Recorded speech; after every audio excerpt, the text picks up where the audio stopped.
రాదురా ఏ విజయం నీ కోసం నా కోసం, ఎటుపోదురా నువ్వు చేసిన కష్టం ఎప్పటికైనా సొంతం.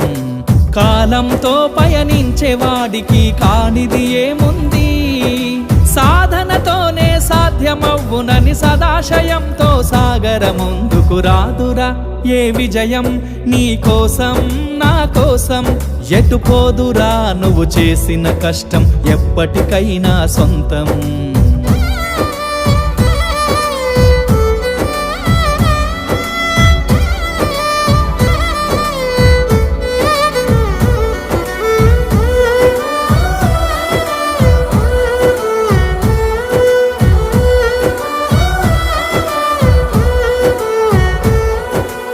ఆకాశంలో అలలాగా పోయే ఆ పక్షులనే చూడు, అనుకున్న గమ్యమెంతున్న